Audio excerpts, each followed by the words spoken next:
All right. This is a video about core civilizational constitutions.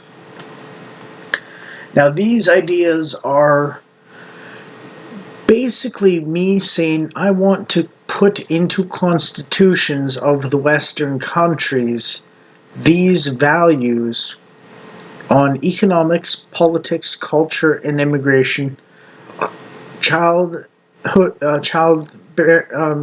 making and raising, and so on. Here goes. The first one is a constitutional. If I were in government, I'd put into the Constitution that a government may not go into debt for its yearly budget, except for 20% of a declared war for its duration, and then must pay off 5% of the debt per year at least. And the goal there is that sometimes war is necessary, but it is entirely wasteful, basically. We don't do wars of conquest or resource raiding anymore, so it's a very wasteful process for ourselves because we don't loot the enemy, which is one way that wars used to pay for themselves in the past.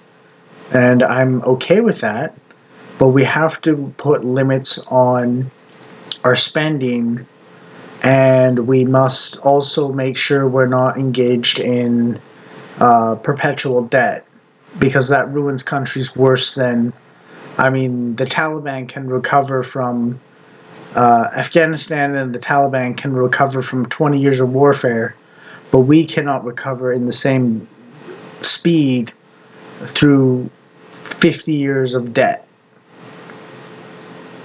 So perpetual debt is worse than 20 years of being conquered. I would cap money printing at 2 to 3% a year, and my initial idea was 5%, but that's still too much. Basically, long story short, the money supply may not increase more than 2 or 3% per year, which is in line with GDP growth, typically speaking, and it would be a maximum cap, so you're not allowed to print 50% of the money.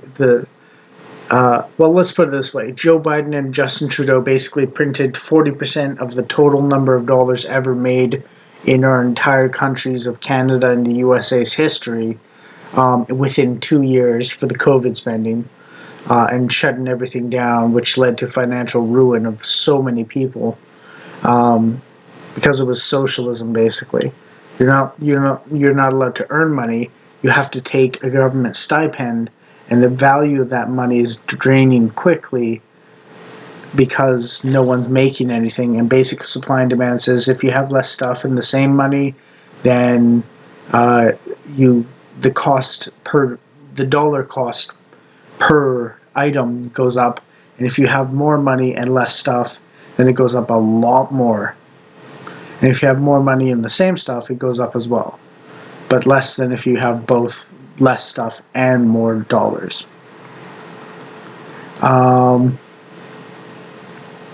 I would put in a constitutional limit of 0.5 or 0.05% immigration. I'm not sure exactly how much I'm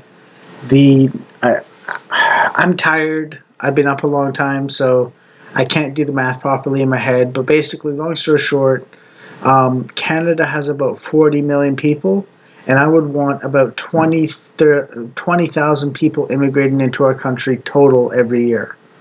The maximum.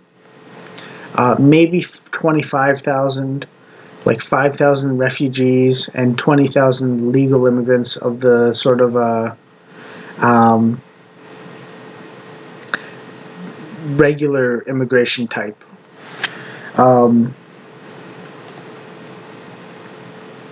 The second point, or the next point here, actually addresses the refugee thing. I would withdraw from any refugee agreements. We'd still take refugees at times, but we would not commit to letting anyone into the country who says just, poor me, you know? We're not just taking in people that claim to be refugees anymore just because they claim to be refugees. We're taking them in because we can ascertain for sure that they are unjustly persecuted and deserve refuge and succor and aren't going to cause problems in our country. And that means no more economic migrants either. Another thing I would do is I would give a subsidy to the first child or the single child of intact families. So a couple who's intact and they have a child together. I wouldn't allow as a constitutional thing. So if a mother and a father have a single child, then I would make a subsidy of about $12,000 a year. So about $1,000 a month in Canada, at least right now, as the finances go. And that would cover food, clothing, toys, extracurricular educational things, as well as basic education and transport, and increased rent for another person, basically. If the father or mother died, we would continue the subsidy, but if they split up, we might discontinue the subsidy. And the goal there is to keep families intact so we don't have a fatherlessness epidemic like the one plaguing the black community in America, which is causing so many gangs and violence and disorder and so on, and the ruination of society. And it should be noted that it is a problem that self-perpetuates, so we want to implement incentives, big ones, that are lost if you don't abide by the agreement to have a family of people who are mother and father together. But of course, if one of the parents dies, there's no, you can't really guard it. It's unfair to punish someone for a tragedy further, so I would not discontinue the subsidy if a parent died and so on. And even if they remarried and broke up again, we wouldn't discontinue the subsidy because the actual parent died. So we would make sure that the actual parents are the ones rewarded as best as possible for staying intact. And if there's a tragedy, we won't punish them. And if they try and remarry and they break up again, we're not going to punish them either because their chosen mate died. Basic fairness. If the child dies, we will stop the subsidy. But if they have another child, we will begin the subsidy again, and it will last until adulthood of the child. Families with more children than one will still get the subsidy on the first child until adulthood. And I would institute a constitutional right of freedom of speech, not a Bill of Rights that's mere regular law for freedom of quote-unquote expression.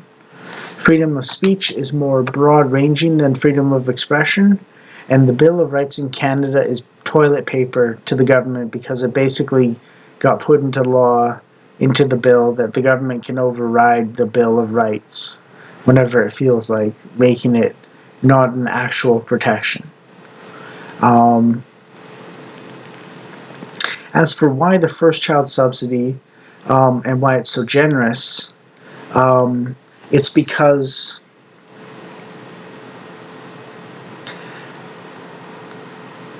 many people are on minimum wage. And minimum wage only pays about $2,500 a month. And a two-bedroom apartment can cost anywhere from $2,000 to $2,500. So if you add $1,000 on top of it, then the father can work 5 days a week and the mother can work 2 days a week for approximately $3,600 a month, So that's $1,100 a month for the two parents, and $1,000 for the child. And I guess they can eat into the child's 1,000 a little bit for themselves if they really want to. It's up to the parents' discretion of what they think is best for the family and so on. But we want to be generous and encourage the childhood thing, and enable minimum wage people, who are the majority of the country, to be able to have at least one child of their own, to reverse the declining birth rate and the dying off of the white race and Western civilization literally dying off, and I don't want to replace us. The immigration reduction and driving out of immigrants who are already here thing would severely reduce the cost of housing and rent and so on. And I'm all for that.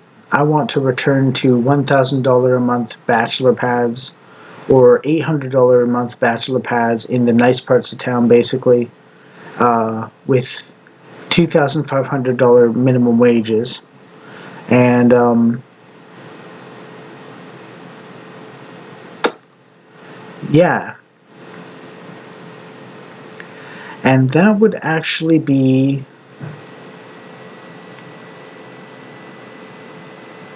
actually no, I would want $600 a month bachelor pads, and $900 a month single bedrooms, and $1,200 a month two-bedroom apartments back in fashion, while making $2,500 a month as a family, on one minimum wage full-time income. And that is actually realistic, because that's exactly how the 1960s were, for Canada at least. And I'm talking working at McDonald's, being able to do that, afford a family, a car, eating out for once every weekend, and groceries, and having an apartment that's big enough for one child and a wife and a father, a husband.